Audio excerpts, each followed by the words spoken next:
ஏன்னா இப்ப அதிமுக பொறுத்தவரைங்க ரெண்டு விஷயம். ஒன்று நீங்க சொன்னது தெளிவான ஒரு கருத்து. அதாவது கூட்டணி பாஜகவோடு இணைந்திருந்தால் என்ன, வெளியே வந்தால் என்ன நடக்கும் என்று இரண்டையுமே அவங்க சேர்ந்துதான் ஆய்வு பண்ணாங்க. ஏன்னா ஒரு விஷயங்க பாஜக இந்தியாவில பல்வேறு மாநிலங்கள்ல நம்ம பார்த்தோம்னா ஒவ்வொரு மாநில கட்சி உடைச்சாங்க, மாநில ஆட்சியுமே கவுத்தாங்க. அதாவது ஒன்று தங்கள் கட்சி ஆள வேண்டும், அல்லது தாங்கள் என்ன சொன்னாலும் கேட்கக்கூடிய கட்சி ஆள வேண்டும். இதுதான் அவங்களுடைய பார்மாலிட்டி. அப்ப இந்த அடிப்படையில அதிமுக கொஞ்சம் எச்சரிக்கையா இருந்தா நான் பாக்குறேன். ஏன்னா ஏற்கனவே திரு பன்னீர்செல்வம் அவர்கள் முழுக்க முழுக்க பாஜகனுடைய சொல்படிக்கு நடக்கிற நபராக மாறிய பிறகுதான் அதிமுக ஒரு பயம் வந்தது.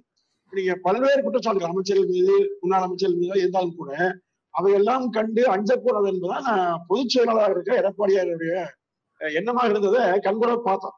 இல்லைன்னு சொன்னா நீங்க இந்தியாவில நடக்கிற விஷயங்கள் தமிழ்நாட்டில் எளிதாக நடக்குங்க. ஜெயலலிதா அம்மையார் மறைவுக்கு பிறகு எப்படியாவது அதிமுகவோட இருந்து கொண்டே அந்த கட்சியை பலவீனப்படுத்திக் கொண்டு பாஜகவை பலமுறையை செய்யலாம் என்கிற எண்ணம் பாஜக மேலும் இருந்தது. இது அண்ணாமலையுடைய அந்த சமிகை அதுதான், அவருடைய திட்டமே அதுவாக இருந்தது. அதனாலதான் முன்னோட்டமா தான் நீங்க முன்னாள் அமைச்சர் சில கூட விருப்பம் இருந்தாங்க பாஜக வெளியே வருது கூட. ஆனா திரு எடப்பாடி பழனிசாமி அவர்கள் மிக தெளிவாக இருந்தார். ஏன்னா நிச்சயமாக அதிமுகவை வீழ்த்துவதற்கான முயற்சியில் பாஜக ஈடுபடும் என்கிறது அவர் ஒவ்வொரு விஷயத்துல தனிப்பட்ட முறையில அவர் யோசிச்சுட்டே வந்தார். இப்ப அந்த அடிப்படையில இது என்னன்னா, நீங்க திமுகவை வீழ்த்துகிறோம் என்கிற போர்வையில் மற்ற கட்சிகளை இணைப்பது என்பது அதிமுகவுக்கு சரியான திட்டமாக இருக்கும். ஆனாலும் கூட பாஜக ஆபத்தான ஒரு கூட்டாளியாக இருக்குங்கிறத அதிமுக கருச்சு. அந்த வகையில வெளியே வந்தது அதிமுகவுக்கு மிக சரியான நல்ல முடிவு. ஏனென்று சொன்னால் கூடயே வச்சுக்கிட்டு ஏதாவது ஒரு பாதிப்புனா இப்படி 4 எம்எல்ஏ வந்தாங்கிற உதாரணமா கோவைத்துக்கு நிச்சயமாக திருமதி வானதி சீனிவாசன் அவர்கள் வெல்லவே முடியாதவதி. அதே மாதிரி முடக்குறிச்சி தொகுதி முழுக்க அதிமுக மிகப்பெரிய காலங்காலமாக வாக்கு வங்கி உள்ள ஒரு தொகுதி அது. அப்ப இது மாதிரி பாஜக அதிமுகவை பயன்படுத்தி கொண்டு சட்டமன்றத்துக்கு சென்ற மாதிரி நாடாளுமன்றத்துக்கும் ஒரு குறிப்பிட்ட வகையில சென்று தமிழ்நாட்டில் அதிமுகவை வீழ்த்திவிட வேண்டும் என்கிற எண்ணத்தை மட்டுமே வைத்திருந்தாங்க. இப்போ வெளியே வந்துட்டாங்க. வெளியே வந்த பிறகு பாத்தீங்கன்னா பாஜக மீது மிக கடுமையான விமர்சனங்களை அதிமுக வைக்கவில்லை என்ற குற்றச்சாட்டும் அதிகமா இருக்கு. ஆனா தேர்தல் நேரத்தில் அதிமுக அவர்கள் மீது என்ன அவங்க பதில் சொல்றாங்களோ, அதை என்ன அதிமுக விமர்சனம் வைக்கிறாங்களோ அதற்கு ஏற்றவாறு நான் வைக்கலாம் என்ற எண்ணத்துலதான் இருக்காங்க. ஏன்னா ஏன் பாஜகவை பெரிதாக கண்டுகொள்ளணும்னு சொன்னா நீங்க திமுக தான் பிரதான எதிரி. அப்ப திமுகவுக்கு எதிரான வாக்குகள் தான் அதிமுகவை காலங்காலமாக தொடர்ந்து வெற்றி பெறுவதை வைப்பதற்கான காரணமாக இருந்ததுங்க. அப்ப அதை தவிர்த்து விட்டு நம்ம பாஜக நோக்கி திரும்புற போது அது வேறு வகையான விலைகளை ஏற்படுத்தும் எண்ணம் இருந்தது. இந்த விஷயங்க திமுக பாஜக அதிமுக இரண்டும் பிரியாது என்று நினைச்சாங்க.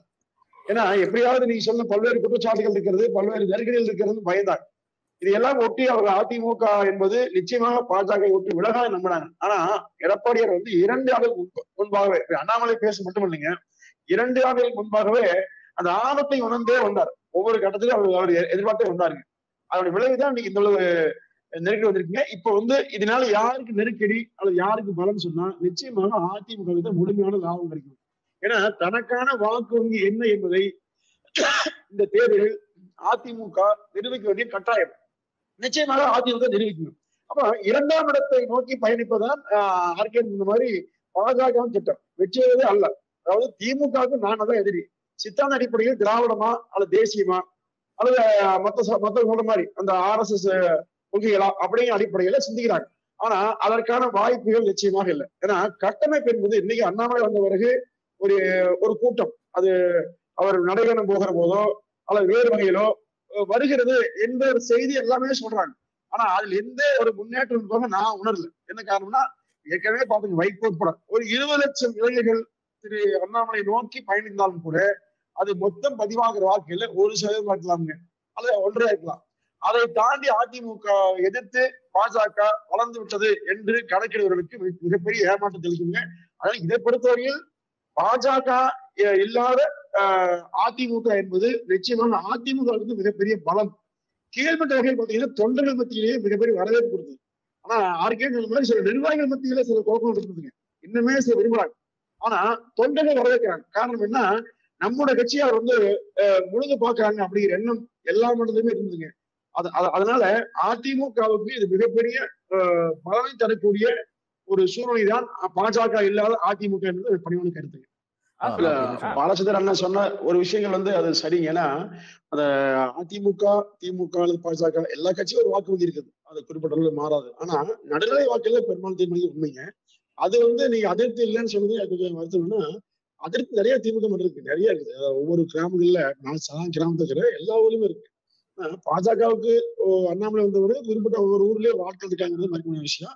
ஆனா அதிமுகவுக்கு ஒரு வாக்கு வங்கி கணிசமாக கூடியது உண்மைங்க.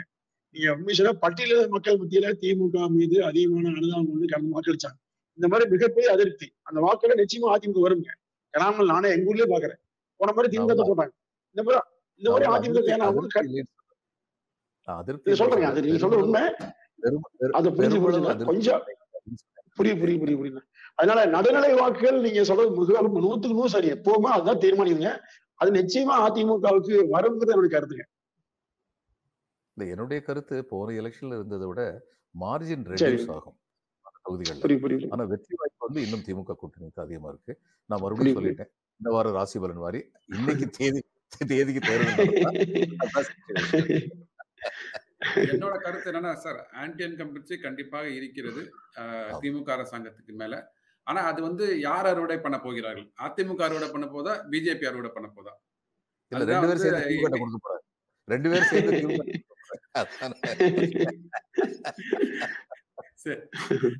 பார்ப்போம், பொறுத்து இருந்து பார்ப்போம். பட் என்னோட கணிப்பு பிஜேபிக்கு வரும்ன்ற மாதிரி ஒரு என்னோட கணிப்பு இருக்கு.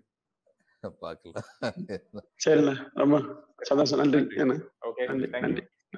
தேங்க்யூ.